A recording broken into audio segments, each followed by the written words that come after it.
Welcome back, and very excited for our next guest. The busy summer soccer season is here, and it's always a very exciting time in the amateur ranks because May, June, July is a flurry of activity of the elite amateur teams. And here in Metro Detroit, a brand new women's club will be kicking off and hitting the fields in the MPSL and the UWS, and I am joined by its founder to discuss it and see what is on his plate for his first ever preseason and what's ahead. So, without further ado, Mr. John Arndt, founder of Troy City Women's Football Club. Welcome to We Are Soccer Central.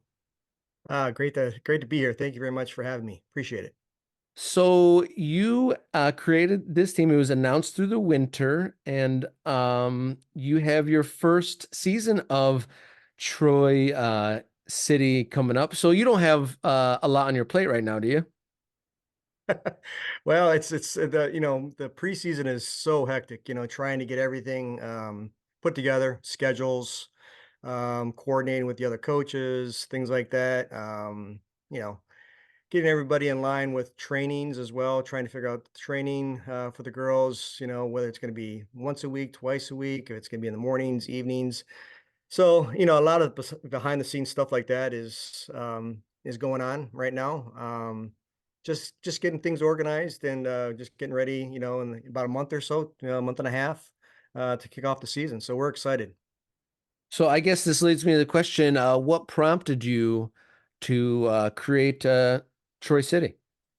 Yeah, I started a training business about 5 years ago, full time soccer training business, and during that time, my clientele has developed into a lot of, the girls' side, and especially like the high school age, and then some college age kids. And so I started doing a lot of those trainings, and then I had my first kind of experience last summer with a team. Didn't quite work out that well in the summertime. And so, it's a blessing in disguise. So I said, you know what? Why not try, doing this on my own? So I got a lot of maybe low nudge from some of the players that I've trained and been around and said, hey, why don't we start something? We would love to, play for you. We love training with you. So I kind of, started the ball rolling with things. One thing led to another. I sent out an interest form out there on Facebook, and I got about 120 kids, 120 girls kind of responded and saying, yeah, we're interested in, yeah. So it was like a overwhelming response. It was not all right, at the beginning, but over the time here from the summer until about, close to Christmas time, I had about 120 people, fill out a form interested in wanting to, inquiring about playing. So, I took there's about 47, close to 50 girls, gonna be rostered, to play for both the UWS and the MPSL. So trying to get them as many games as possible, throughout the summer. Yeah, it sounds like you had a lot of interest. I bet that made you feel Yeah. good. It sounds like it's a Yeah, player-driven club in a sense. it is. I'm a type of coach where, I want input from the players. I asked them about what league they want to play in. What are you guys looking for in the way of what the summer looks like? Some of these summer teams just want, maybe just play games or just do training. I like to have the, place where the kids where they get as many games as possible.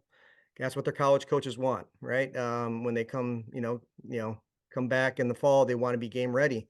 So get as many games in as possible, quality competition, with the right atmosphere. Make it fun. It's the experience in the summertime. I want them to, 10, 15 years from now, say that was a great experience. I wish I could be going back and playing again. So yeah, I leave it in the players' hands. I'm here to facilitate it. They're the ones that, I want them to be in charge. A lot of these players have been captains on their teams. So they know kind of how to lead. And so I think we have a good core group of, younger kids, high school, age up until, college, that are leaders. And, I'm just here to kind of facilitate it, make the atmosphere a place where they're safe, where it's, demanding, but also a positive place for them to play. And, I think kids want that, and they just want to just have fun. So, Have fun, get better, play more yep, games. That doesn't sound like a yep. bad summer. No, not at all. That's what, at the end of the day, that's what they, really, come on. Who cares about so many trophies or doing this or whatever? College coaches don't ask in when they come back, they ask, did you get games in? Did you get a lot of good training in? Did you, get quality touches on the ball? Are you fit? And if they can check all those boxes and I can be a part of that, then I've done my job and I've helped them out. So, and build a lot of memories as well. So, They'll be looking good doing it. I saw on the Troy City Instagram you yeah, had the kit release, or at least yep, some images from it. Tell us about what went into designing the look and what colors they'll be playing in. yeah, yeah. I fiddled around with the logo. You could see a little bit of the logo on my hat right there. And I thought, there's the wings, and they're kind of like angels, right? So we want to treat them with respect, and there's a crown on there. So um, it's like, a little bit of that went into that, and the colors are just, the pink and and the gray, I think is just kind of a natural look for them. I got with someone over at Soccer World in Rochester Hills. They did a wonderful job trying, getting a logo made up and the different the fonts and things like that. So they were a big help in putting the uniforms together, and so I appreciate them as well. Yeah, so it's gonna be the pink color is our one of our jerseys, and we have a black as well. So I think they're gonna look really sharp. Got a good sponsor, Limitless PT and Performance out of Rochester Hills is our main sponsor on our shirts, and they are great. It's a great fit for us because we want to make sure our girls are properly taken care of, and he's willing out there to help us with that, in the PT aspect and mediation of injuries and things like that. So I think it was a perfect fit for us. Yeah, the your home kit look, the pink with the gray kind of has like a powdery kind of Yeah, a look to it. yeah, yeah. So I think it's kind of cool, but also you know it's not girly. I mean, but it shows that it's just I think it's a classy look for them. So I really excited. Do you have a home venue locked in for the teams where the girls Yeah. can be playing? Yeah, we're just working on that right now. We're gonna play like mainly half of our games at Troy High. Is gonna be a venue there, and then some of our games, home games, are gonna be at Evolution Sports Complex out in Auburn Hills as well. Troy High is going to be very busy this summer because Athens has their turf being redone. So some of the Athens people are going to try to, I think, probably get over there on the new Troy High turf as well. So it's there. Troy High did theirs last year, and now Athens is redoing their whole turf and complex over there this year. So, but we were lucky to get a few games over at Troy High. So and we've partnered with Troy United FC as a brother club, and we're looking at doing some double headers. So that could be a cool aspect of it as well this summer. Yeah, that's a great lead, and I was going to ask about that. That was a more recent announcement. Yeah. A week or Yep. so ago, it was announced that your club, Troy City, have a relationship now with Troy United, which is Mhm. a men's side that has been that played, I think, in the Midwest Premier League last year, Yeah. and some young guys doing some exciting things in the same area. So, besides double headers, what kind of relationship are you guys forming? We're going to try to do some community service events throughout the summer. They're big on community, being active in in the city as well, and that's one of our main things too. It's great to play soccer, to be on the field, but it's what can we do off the field as well? There's a lot of eyes on these kids, these college players, young girls that are looking up to them in the summertime. So getting into the community, we don't know quite yet, what that's going to look like, but we like to get together with some type of community service events throughout the summer, maybe do a clinic, something like that. We haven't really talked in depth about it, but I'm really looking forward to talking with them and see what we can do to support each other. Brother sisters clubs. We're independent of each other, but we are supporting of each other. So I appreciate that so much because being a first year club, I'm looking there, to them for a little bit of guidance and direction and how they've done things in the past, and they have the same vision. So it's a perfect fit for us. So you're describing the first year club. What are your kind of visions for the club, kind of on a longer term basis outside of 2024? Yeah.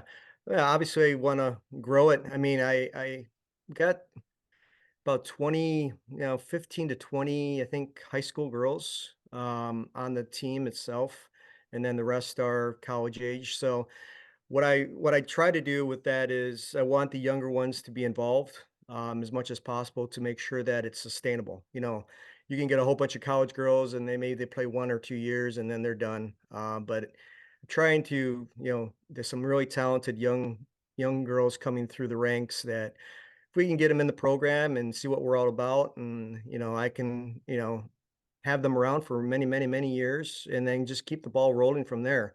I don't know. I'd like to grow it even more. I mean, it's hard. I have 50 girls already. I don't know how much more I could do without maybe a little bit of help in the future. But I'd like possibly grow it even more, or even possibly starting like in the off season itself, just doing maybe a Troy city women's club, like a travel club, for like U15, U16, or U17. And that could be a possibility as well. Doing something like that in the city of Troy. But for this first year, I'm just focusing on, trying to get through it, see what works, what doesn't work, and then we go from there. But you know, I guess I don't have too much my the expectations for the future. I just whatever this year holds, want to get through, and then you know next 5 years, the next 2 years, 3 years, if I put a good product out there and treat the girls well, and they have a lot of fun, I'm sure we're going to grow even more. I had to turn a lot of girls away this year, and so who knows? Next year it could be even more interest in it. So we'll see. Do you have an upcoming event like a tryout, a meet and greet, or do you know your first game? Like, what's the next Yeah. or first Troy City event or game? We had tryouts. We had a supplemental tryout over Christmas. We I had a lot of those rostered girls already kind of figured out.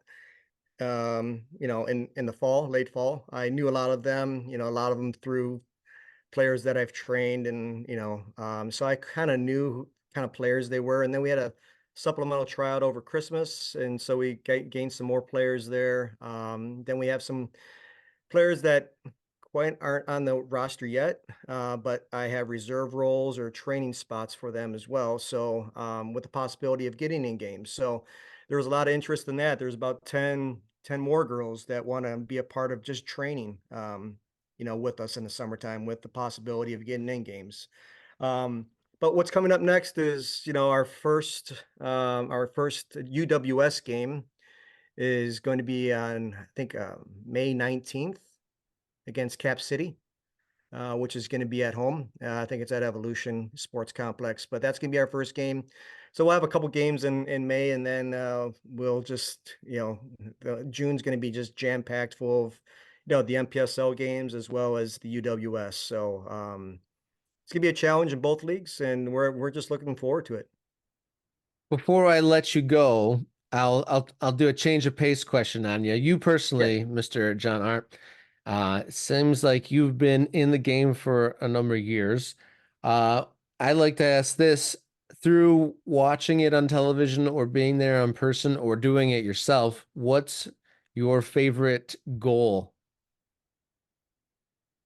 Goal as in, So like the ball hitting the back of the net, like what's your favorite soccer goal? ooh, that's a good question. Um, Boy, maybe a rocket from 18, 20 yards out that hits the bar down. It's kind of cool. Maybe even a a free kick that's you know that is very unexpected that goes in. Even a combination play, a beautiful build-up. I love how the ball gets moved around, and then the final end product is a beautiful goal. So a good free kick, I guess, and then if we can see a good build-up in the play, um, that's just culminates what we teach the girls, and finishing the final third. So. Well, Mr. Tough John Arndt, question. Tough well, question. I was actually referring to a memory, Oh, a something that memory. you watched, something that Gotcha. you either yourself did or one of your teams has done. Well, I like that insight yeah. Sorry, I went on a but tangent the, there. the long rocket off the bottom of the bar. I wasn't going to stop you because Uh, that's an of all the variations of goals, that's a great one. But yeah. I did intend for that to be Sorry. a memory. Well, There's it's no kind of wrong a answers. it was kind of an individual memory of me personally. I graduated from Lutheran High North in 1988, and we went all the way to our state finals that year, and it was Division Two at Division B back then. And I guess we scored with 11 minutes to go on the clock exactly. My number was number 11, and I was the one who scored it. So, and we won 1-0. So the memory of that is always going to live. My kids hate, hearing that story over and over again, but it's, number 11 scoring with 11 minutes exactly on the clock to win the state championship was something special. And needless to say, number 11 is my favorite number. Number 11 Yep. strikes Yep.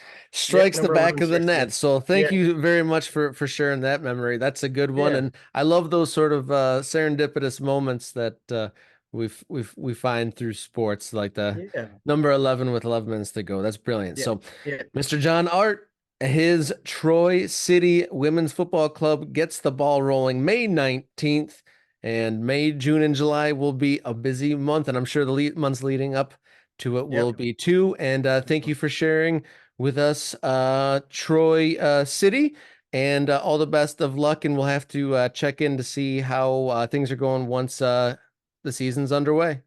Thank you so much for having me. I appreciate it. And come out and see us. We're at Troy High or Evolution, and all through Instagram and on Facebook and everything. We'll be making sure everybody knows the schedule and come support us. We'd love to have you out. Thank you. That sounds exciting. Just Yep. right around the corner from me. Yep. Thank you very much. Take care. All right. Take care. Thank you.